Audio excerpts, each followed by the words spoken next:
sift through, I'm starting again, sorry. Hi, welcome, or welcome back. As usual, I am delighted that you are here. I look forward to this time together as it helps me to focus on a theme, an idea, an intention, a goal even, a lens through which to sift through all that is happening around us. Most of all, this time reminds me, and all of us, I hope, to breathe, to take a break, to breathe deeply, fully, freely, cathartically, restoratively, and hopefully healingly.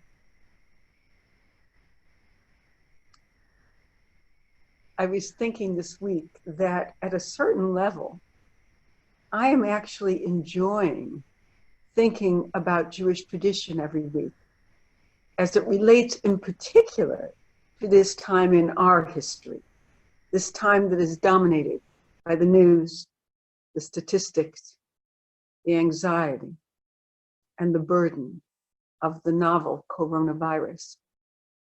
I have come to welcome introducing some of the more minor observances in the Jewish calendar in ways that I hope can be helpful to our current reality. I would emphasize, however, that it's not just that these may be days and dates you have never heard of, but what it reflects quite powerfully is that the Jewish calendar is constructed intentionally and from my point of view, quite successfully, to take us through a range of human emotions and experiences. Just when we think we have reached the heights, as on Simchat Torah, or more raucously on Purim, we find that our historical or human experience reflects a more complex reality. And just as we think we may have reached the depths, as we did last week with the anticipation of Tisha B'Av, considered the saddest day in the Jewish ritual year, we find that the calendar will not let us remain or wallow in sorrow or grief. We are forced to move on as we do this week. In fact, after the 3 summer weeks of increasing sorrow that lead up to and include our observance of Tisha B'Av, when we mourn the destruction of the first and second temples, and many subsequent disasters for the Jewish people that are then attributed to that date, we find ourselves beginning what are called the 7 weeks of consolation, and how profoundly we need consolation right now. This period of time is defined by 7 Shabbatot, 7 Sabbaths in a row, on which the Haftarah portion is a different excerpt from the prophet Isaiah, an excerpt in which he offers comfort and consolation to the grieving Jewish people as they were exiled from their homeland after the destruction of the temple in Jerusalem. Having experienced the depths of human trauma and suffering on Tisha B'Av, we are now called upon to draw on what we learned there in order to propel us into Teshuvah, repentance, return, turning toward God. 2 days ago, we observed Shabbat Nachamu, the first Sabbath of comfort, and the Sabbath that is identified as the Sabbath of comfort, named for the first words of the Haftarah portion, in which we read, Nachamu, Nachamu Ami, Yomar Elohechem, comfort, comfort my people, says your God. 2 days from now, on Wednesday evening and Thursday, we will observe one of the most unknown, possibly esoteric days in the Jewish calendar. It is called Tu B'Av, and that means the 15th of the day of the month of Av. It was once a great festival. On this date, in ancient times, the daughters of Jerusalem would go dance in the vineyards wearing white dresses. The Talmud tells us whoever did not have a wife would go there to the vineyards to find himself a bride. We are also told by Rabbi Shimon ben Gamliel in the Talmud that there were no greater festivals for Israel than Tu B'Av, the 15th of Av, and Yom Kippur. It seems that in addition to the marrying off of eligible women, this date was also associated with a list of great positive events that happened on this day in our ancient history. If it is a clear night on Wednesday, you will notice that Tu B'Av is a full moon celebration. And the full moon was associated with love and with fertility in ancient times. So how might we claim a kind of historical Sadie Hawkins Day and a para-Valentine's Day in modern Israel as a day of meaning and support at this time? I would offer to you this meditation on Tu B'Av by Rabbi Jill Hammer, and then a very brief commentary on her words by Rabbi Rachel Barenblatt. Tu B'Av is an unlikely day of joy, coming as it does in a season of sadness. Tu B'Av is a hinge between the time of mourning and the time of gladness, between the pathos of reaping and the celebration of harvest. It is a door opening from death back into life. Tu B'Av is a day of rebirth, when the cut down stem yields the ripe, sweet fruit. And Rabbi Barenblatt reflects, I love the idea of this day as a hinge in time, the hinge between mourning and celebration, the hinge between the long days of summer and the long nights of winter, the hinge between the outward focused energy of summertime and the more inward focused energy of the season that is coming. And I might add, to be very specific, it is a hinge between the sadness of Tisha B'Av and the preparation that soon awaits us in order to be ready for the repentance, renewal, and ultimate rejoicing of the High Holy Days and the festival of Sukkot that immediately follows. If nothing else, today constitutes a pause between the first Shabbat of consolation 2 days ago and a day of utter rejoicing 2 days from now.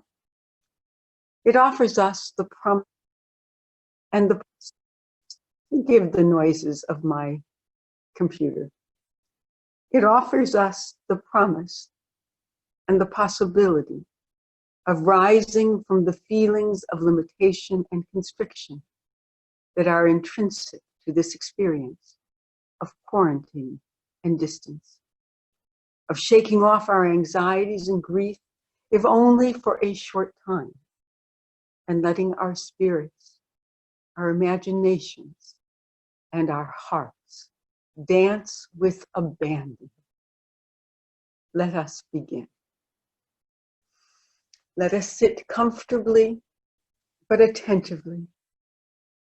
As we said last time, maybe on the edge of your seat or towards the edge of your seat is a good place to be sitting and at ease, but not so comfortable that you might fall asleep, which I think is a hazard for all of us these days.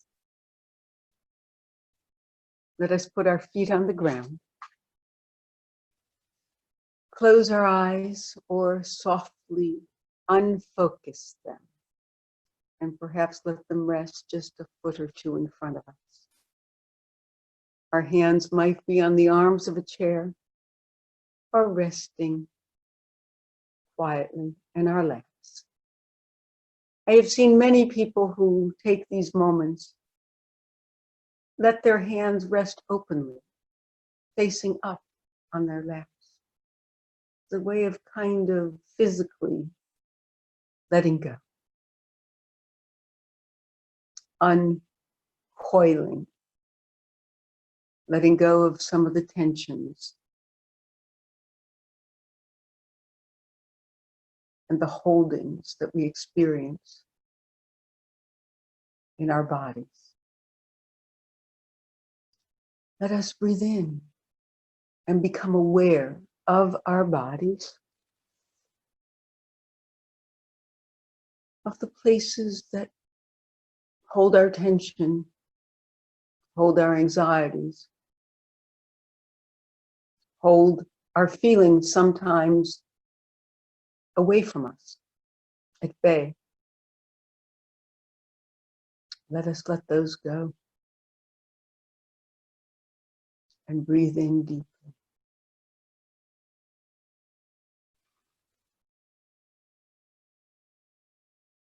Just breathing.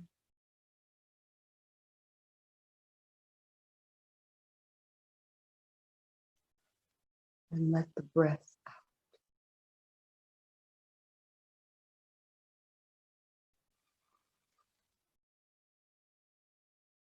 On this day in particular, we might breathe in a sense of comfort, that elusive sense of comfort.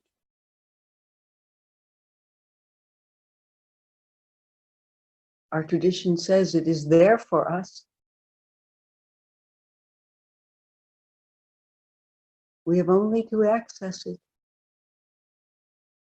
In the days of the calendar, in the words of the prophet, Nacham, Nacham, Amen. Comfort. Comfort each other, my people.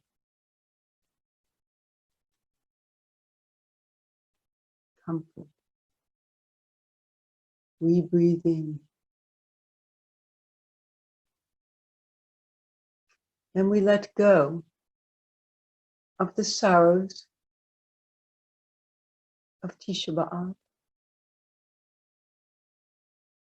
And for these few moments of the sorrows of our world,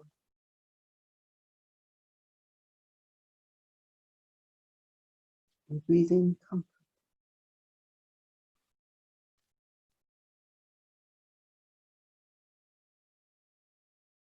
And we let go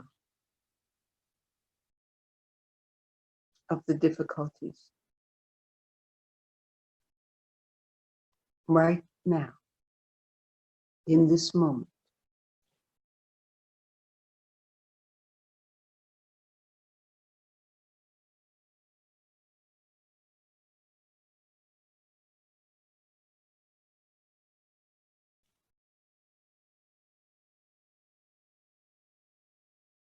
And if we can,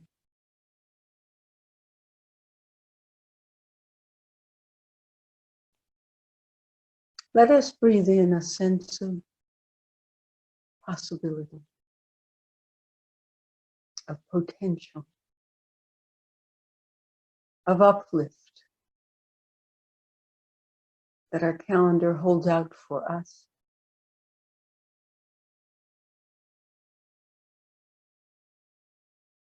It's not always possible to access those feelings.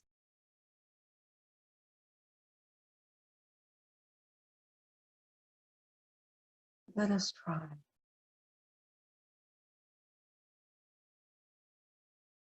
As the breath eases our bodies,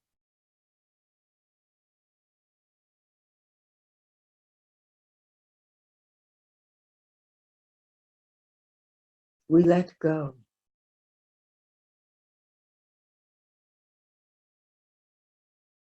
As we let go of the constraints,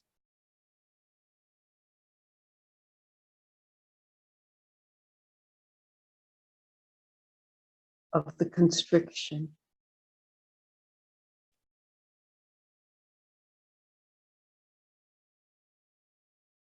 of the tightness. Perhaps we can breathe in the expansiveness of that possibility.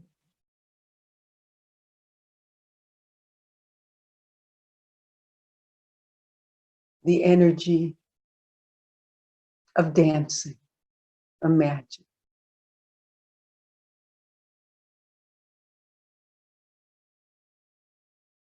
To have that sense of abandon, of freedom.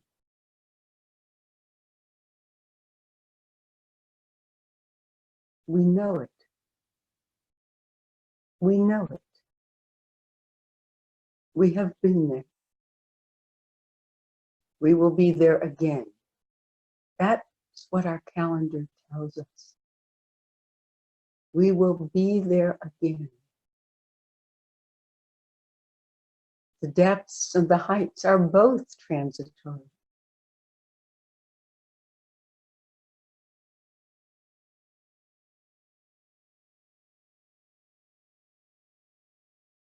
But this moment is where we are. This is where we live. Right now. Right here.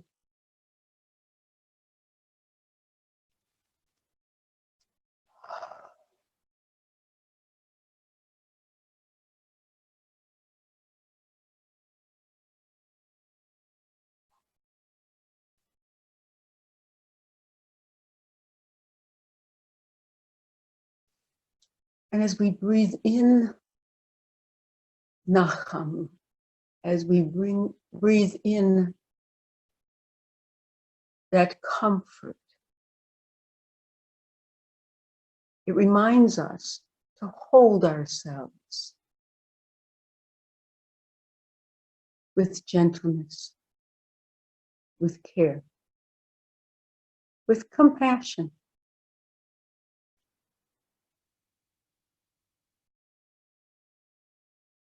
Our spirits are bombarded every day with stories of people for whom we have such compassion.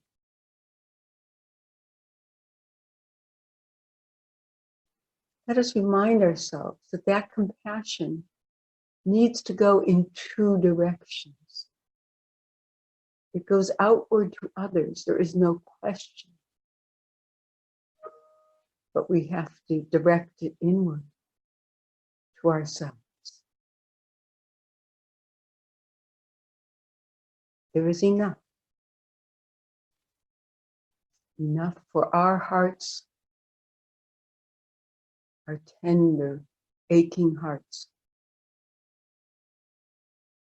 And for those we know and those beyond,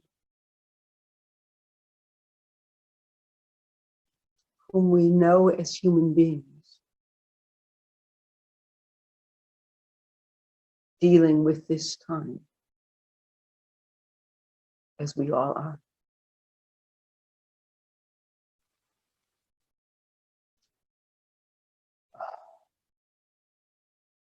Breathe in. Let us fill ourselves up with that comfort from our tradition.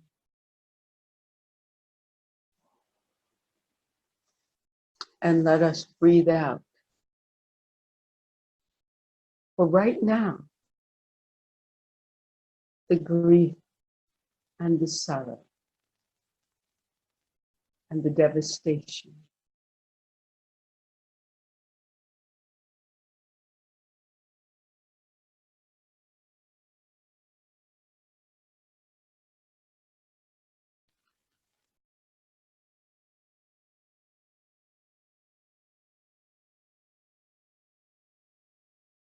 Let us breathe in an image of holding ourselves with love, with care, with gentleness, with compassion. In just a moment, I will share with you an image from the words of Isaiah where the prophet depicts God as a shepherd holding his flock with tenderness and care.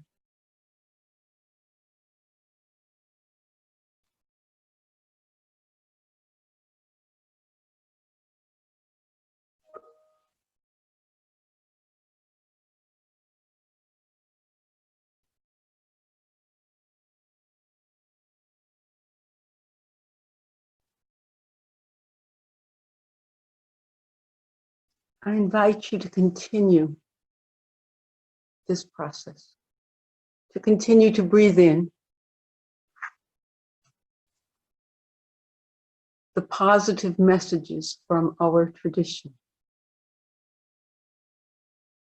and to breathe out the troubling anxieties and difficulties of these days and of all of our days.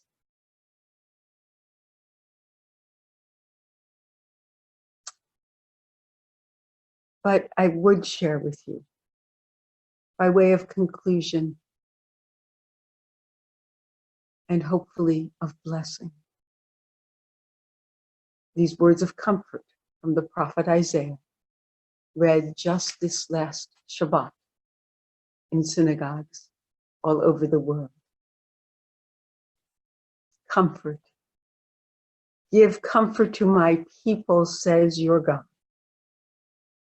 Speak to the heart of Jerusalem and proclaim to her that her service has ended, that her guilt is gone, that she has received from the hand of God double for all her sins. Like a shepherd, God feeds God's flock. In his arms, Adonai gathers the lambs, carrying them in his heart, leading them with care. Those who put their hope in Adonai shall renew their vigor. They shall raise wings as eagles. They shall run and not weary. They shall walk and not tire. I wish you a week of strength, of running without becoming weary, of walking without tiring, of feeling the comfort of our tradition and holding yourselves with compassion. God bless. See you next time, and I will look forward to it.